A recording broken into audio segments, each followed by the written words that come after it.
This presentation is on the evacuation of Cairns Base Hospital and the Cairns Private Hospital prior to Tropical Cyclone Yasi reaching the Queensland coast in 2011.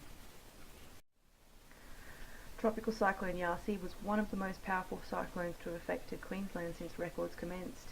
Yasi began to develop northwest of Fiji on the 29th of January 2011 and quickly intensified over 4 days to a Category 5 severe tropical cyclone with a strong and steady west-southwestward track towards the northeast coast of Queensland, with Cairns, a population of approximately 165,000 permanent residents, in its sights.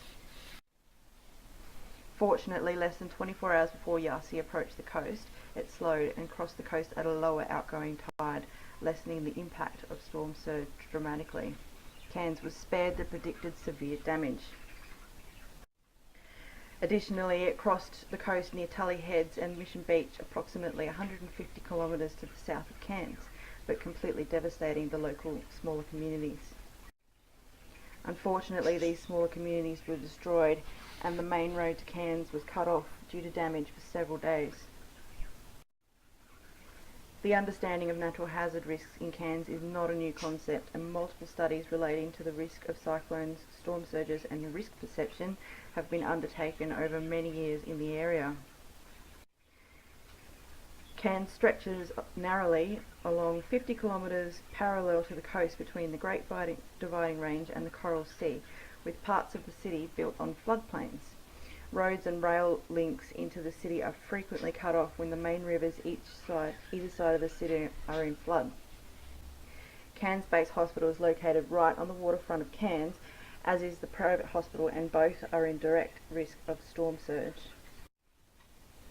The bomb predicted Tropical Cyclone Yasi would cross the coast at 10 p.m. on February 2nd, coinciding with a high tide impacting directly on Cairns, with a predicted storm surge up to 7 metres above normal tide.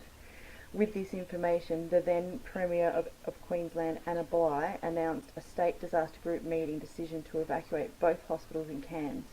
All patients that were not able to be discharged home were evacuated and transported by air to Brisbane. 356 patients, staff and families were evacuated in total to Brisbane. All patients were assessed and triaged for transport by the relevant inpatient teams by who was able to be discharged, who was able to be transferred commercially, who needed to be transferred on a stretcher, who needed to be transferred on a stretcher with a high level of care. 11 patients with terminal conditions that were not expected to survive more than 72 hours were transported by road to Atherton Hospital, 60 kilometres southwest of Cairns. The Health Disaster Management System runs parallel to the local, district, state and government disaster management systems. A health incident controller was appointed, and as was a Health Emergency Operations Centre and the State Health Emergency Coordination Centre, the TC, which liaises with the State Disaster Management Group. The TC was tasked to coordinate ongoing general health services to the Cairns community, as well as coordinating the evacuation of hospitals. This particular effort was required to be planned, resourced and completed within a 10-hour fixed timeframe. A code brown was declared in a number of southeast Queensland hospitals, signifying an external emergency, which enacted their disaster plans. Patient manifests were developed electronically by each hospital in Cairns and sent to the TC, which gave an indication of the number of receiving patients to Brisbane. Paper manifests were used by the RAF for patients who were allocated Australian Defence Force aircraft transfer. Patients and families being evacuated were brought to the Cairns ED, and this was used as a staging facility for assessment and transport to the airport 3 kilometres away. Medical and emergency staff were contacted in Cairns to determine availability for a further 36 hours. Staff found this decision very difficult, as the state was advising people to evacuate Cairns, which meant staff had their families to think about. All but one renal nurse decided to stay in Cairns with their family, and she accompanied patients to Brisbane on the RAF aircraft. 85 outpatient dialysis patients were contacted and advised to evacuate south via commercial aircraft supplied by Queensland Health. Some could not make it to the airport and others chose to stay behind with family. Initially, patients were placed on beds beside the tarmac, but then moved indoors as it started to rain. Patients began arriving at the airport at 7 p.m, but didn't commence loading planes for a further 5 hours and then another 3 hours before the planes began taking off full with patients. 63 outpatients were taken to the Hotel Sofitel in central Brisbane, where a group of doctors, nurses, social workers, psychologists and dietitians were called in to assist the patients. 13 aircraft were used to transport all 356 people, which involved commercial aircraft, Royal Flying Doctor Service aircraft, CareFlight Queensland Air Ambulance, a Queensland Government jet and 4 RAF aircraft.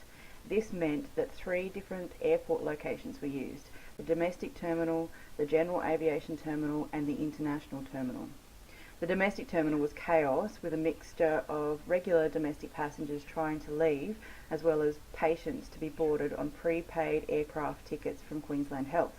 Airport staff had confusion and complications with identifying the differences of these people and caused some delay. The international terminal was empty, with no flights due, making a staging area easy to establish. It was found that there were not enough power points to accommodate the portable medical monitoring units within the terminal. The RAF aircraft departed from here, and it was noted that cooperation between all emergency agencies at this time was excellent. The last flight left Cairns at 9 a.m. before the airport closed, and the cyclone crossed that night at 11:54 p.m. the same day. On arrival to Brisbane, patients were re-triaged and sent via road, ambulance and buses to 9 different hospitals in southeast Queensland. All patients survived the flight and no complications were reported. An alternate emergency medical centre was set up and established in the last few hours in a sporting complex 10 kilometres south of Cairns. This had been identified previously as a potential location in the event of a natural disaster in Cairns. However, it was never anticipated or planned for that this facility would be used as an alternative hospital. After it was established, supplies were brought from the hospitals, but it was a slow process. Additionally, Queensland Fire and Emergency Services realised that the building may not be able to sustain the effects of Category 5 winds, and last-minute modifications were made to the building by the covering of windows and doors with wood, and the addition of 3-phase power and a commercial generator was supplied. The staffing of the facility was mainly junior and medical staff. The facility operated for 28 hours, and during this time 76 patients were treated, which consisted of a snake bite, acute coronary syndrome, asthma, croup, fractures and the delivery of 4 babies, one which was prolonged and a complicated birth. Cairns Base Hospital ED reopened on the 3rd of February with the closure of the temporary emergency centre to the south. In the first 24 hours of opening, 181 patients were seen, which was 21% higher than the daily average, and the hospital filled up quickly. This affected the repatriation of patients from Brisbane over the following week and more, including a difficulty of tracking patients in Brisbane post-event. Emergency services acted cooperatively and swiftly during the entire process, with no loss of life as a result. Although Cairns was spared most of the damage and the impact was not extreme, as it was anticipated, many lessons were identified, and had the impact been as devastating as initially thought, the outcome of the event would have been much worse. Timely manifests of patients being transferred from the hospital was challenging, and a standardised list should have been made available. There wasn't a good tracking system for patients throughout their journey from leaving the hospital and to the designated hospitals in Brisbane. It was a paper-based system and ideally should have been electronic. Patients that were sent to the airport, many that had complex medical issues, did not have their regular medications and should have had on them at least 24 hours worth of their usual medications. Many patients transferred who required oxygen had limited oxygen available for the transfer and at the airport. There were patients who required monitoring at the airport and during transport, which was not adequately available. Most portable medical equipment was battery powered, and in the airport there was limited power sources. It was fortunate that the mobile and internet networks were functional. Communication was essential, and future planning should ensure that there is a functional backup system in case this failed. The early establishment of the HEOC and the SHECC, as well as the appointment of key personnel to coordinate the evacuation, was essential and added to the successful evacuation of the Cairns hospitals. This was identified as difficult, as during the evacuation the state disaster management authorities were advising Cairns residents to leave the city. This was challenging for staff in preparing their own homes and families for the impending cyclone, as well as preparing the patients for transfer and the temporary medical facility. Coordinating the patients at 3 separate locations at the airport was very difficult and should have been with a central location to receive and transfer all patients. Staff with previous disaster response experience was extremely beneficial in both Cairns and Brisbane.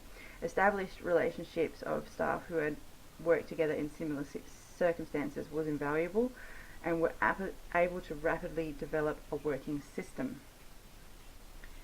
There was excellent cooperation between the health facilities between Cairns and South East Queensland. There was difficulty getting an accurate picture of patients to be transferred from the private hospital, and it was identified that there needed to be better collaboration between the public and private hospitals in Cairns for the purpose of disaster management arrangements. With a large amount of patients at the airport, there should have been a formal casualty clearing post to care for the patients awaiting transfer. This should have been staffed with personnel from outside of Cairns to preserve Cairns capacity.